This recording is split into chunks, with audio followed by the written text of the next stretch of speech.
The Sports Source is brought to you by Fast Frame. Turn your memorabilia into a work of art.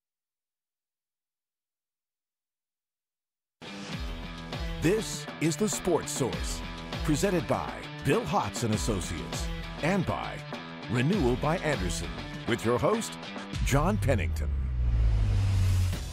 Good Sunday morning and welcome into The Sports Source, presented today by Bill Hotz and Associates. I've got a full panel of guests here staring at me. Look at the camera and smile, guys. There you go. That's even better. We will have, always the contrarian. We will have a full show of just UT football. It's all we're talking today. Where did all the VFLs go in the NFL draft, and after the draft, who signed as undrafted free agents? We'll run through all of that. We've even got a segment of mean tweets, which is always popular. Although this time it's a little reverse. Instead of Tennessee sending out the mean tweets, it's a lot of other rival fans sending mean tweets back at Tennessee. We'll explain a promotion that went awry. Lots to talk about. Let's dive right in. First segment of our program brought to you by Bill Hotz and Associates. God forbid you are ever in an accident caused by a careless driver that leaves you off the job with hospital bills coming in. But if that happens, call the folks at Bill Hotz and Associates. They've been doing this for more than 30 years, and they have a 24-hour guarantee, which means you will be in consult with these folks within 24 hours. Thus, the 24-hour guarantee works that way. Bill Hotz and Associates, if you find yourself injured in a car accident, these are the guys to call. Want to welcome in the panel. Bob is now going to look at me. Now is when you turn and look the other way. Bob Hodge is here, Josh Ward is here, Jimmy Himes, Mike Strange, all of you with us today. I appreciate that. The NFL draft has come and gone. 3 volunteers were drafted, and 8 more went as undrafted free agents. But let's take a look at who was drafted. Safety, Rashaan Gaulden, and the Panthers have said he will be targeted as a safety. That is the plan in Carolina. He goes in the 3rd round, first of all chosen. Running back John Kelly. All these guys left school early. I think you can make an argument that 2 of them, didn't win financially by falling to the 6th round, but if you're just looking to get on with your life, maybe they did do well. John Kelly, running back, 6th round, went to the LA Rams, where he's going to be behind Todd Gurley. And then Khalil McKenzie, listed as an offensive guard because the Kansas City Chiefs, who took him late in the 6th round, they said he's going to be an offensive guard. And his father admitted that he's been trying to get his son to play offensive line for years. That came out this week in the Raiders pre-draft deal. And speaking of the Raiders, let's take a look at this next full screen. Thought this was funny. When the Chiefs drafted Khalil McKenzie, they put out a tweet, and the Oakland Raiders, where, of course, the GM is his father, Reggie McKenzie, well, this is awkward. That is there. Which, I like that kind of stuff when the franchises play nice and have a little fun with each other. Okay, guys, we'll get to the undrafted guys in a second. Let's start with Rashaan Gaulden. I think what we said last week, everyone expected him to be the first guy off the board. 3rd round, it's a pretty good spot for him. Yeah, and you get the impression he may have left a little bit on the table. You're talking about coming out early because he would have probably just climbed up. But I think what made him so valuable was that they're talking about him at safety. He could have been a cornerback. He could have been your slot corner. And I thought he was a really good player. I would have loved to have seen him come back because I think he's one of those guys that could have moved himself up and been a 2nd-round draft pick next year. Yeah, and I'm still curious to see exactly how it'll play out for Rashaan because in 2016 he got a look at safety in practice. They decided to go with Todd Kelly and Micah Abernathy. So then Rashaan played slot. He's shown that he can play on the outside. So they could get him onto the practice field and still move Rashaan around. But that's the value of Rashaan Gaulden, is that he can move around in the defensive backfield and essentially play 3 different positions. I think he'd have been drafted higher except his 40 time. I think he plays faster than that. I saw his 40 time at like 4.68. And I think of him as being faster than that. I certainly think he plays faster, but I think he's a really good football player. And of course, being drafted in the 3rd round, you would think this, but to me, he's got the best chance to make it in the NFL and have a nice NFL career of all the other Tennessee players that were either drafted or signed free agent. Mike, let me change it up and ask you about John Kelly, guy who left, and you look at that and you think, I bet he expected to go before the 6th round, first of all. I think, Philip Fulmer made the comment that he thought a couple of those guys, he said that this week, that he thought a couple of guys who left will wind up regretting it. He had hoped they'd get drafted, but he thought they'd probably been better off staying at UT. John Kelly, probably one of those guys.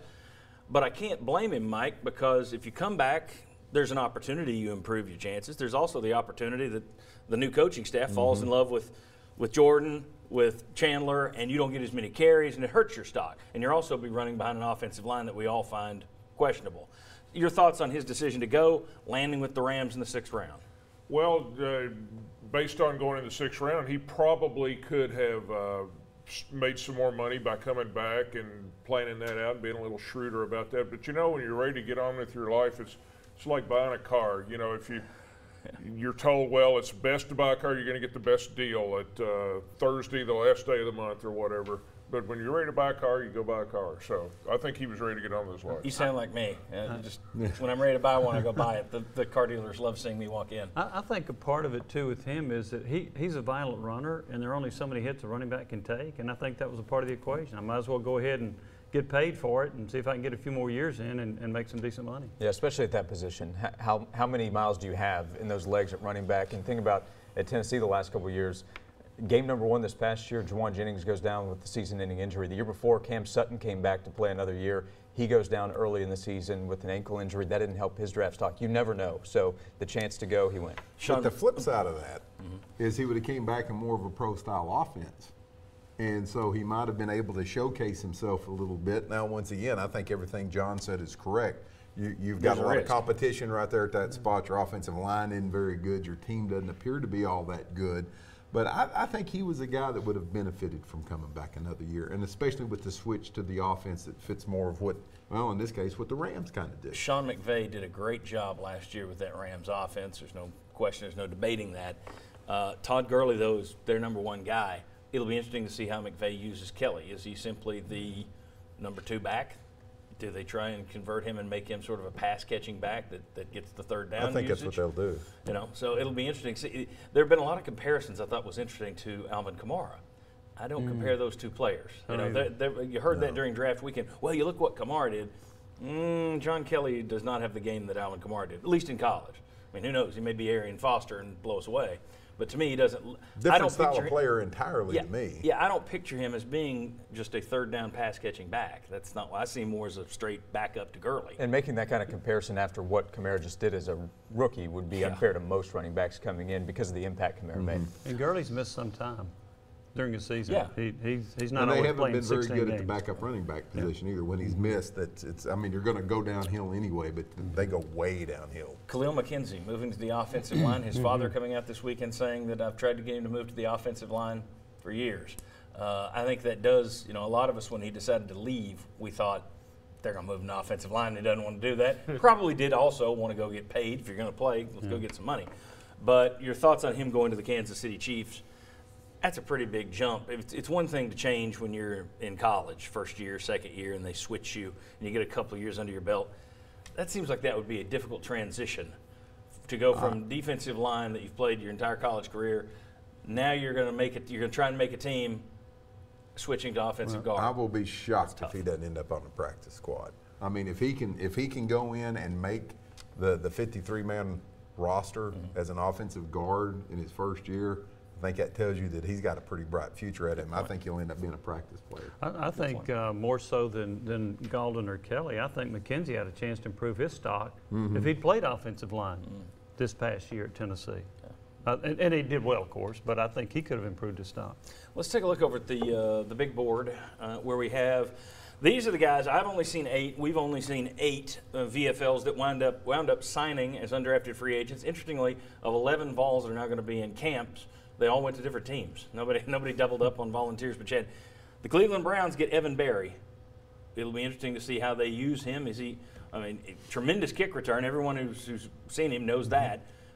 And he comes right in the year when they're talking about doing away with kicks. Exactly. So what is his role? If all you do is return kicks, it's hard to make a 53-man roster if that's all you do. So what other special teams are you going to play? And he took offensive reps at Pro Day. Could he be involved on the offensive side of the ball? Yeah. And the question is then, are the Browns the team to truly use him correctly? I think that's a fair question after their last 20 years. We go back to the board a little bit. We got Trevor Daniel. I was amazed. I saw 4 punters go yesterday, and Daniel wasn't among them because I thought he was one of the best weapons Tennessee had over the last 4 years. Jimmy, you heard Mel Kiper say that the reason that Daniel wasn't drafted is because he hits too many line drives, doesn't have good enough hang time. There were 2 other SEC kickers that were taken. I mean, yeah, 3 others, I'm sorry. Alabama and Florida and Mississippi State all had punters that were taken, and Daniel wasn't one of them. But that was Kiper's knock on Daniel as he hits too many line drives. Let's go back to the board now and take a look at these last 6 guys. All right, Colton Jumper, good for him. He took a lot of crap from fans, from media, from this show, although we try not to be target guys and say you can't play. Clearly, we had issues with why is he playing ahead of Daniel Batuli. I think the coach would tell you because he knew what the heck he was doing. I'm glad he got a chance with the Saints. Brett Kendrick to the Lions, Emmanuel Mosley to the Panthers, Ja'Shawn Robertson to the Cowboys, Kendall Vickers to the Steelers, Ethan Wolf to the Titans. Of those guys, of those 8, who got the best fit? I kind of like Ethan Wolf to the Titans. I think that's a pretty good fit. And I also kind of like just Ja'Shawn Robertson at the Cowboys because they're needy at that position. So I like Wolf the best. Mike, any of those guys stand out to you? Well, I don't know the depth chart at all these schools or all these teams. I think Trevor Daniel certainly has a chance. I think Ethan Wolf has a chance. The rest of them, I don't know. The 2 I like best are Wolf and Daniel as far as making a team. And Daniel may take the route of Pilardi. He may bounce around a little bit before he finds a home, but I think he'll find a home. I do too. To me, he's the one. I think Daniel is. And now here's the thing: you never know. You absolutely. Ja'Shawn Robertson, they play for the next 10 years. I mean, there are many of those cases where guys are undrafted and wind up being Super Bowl heroes or play the entire year.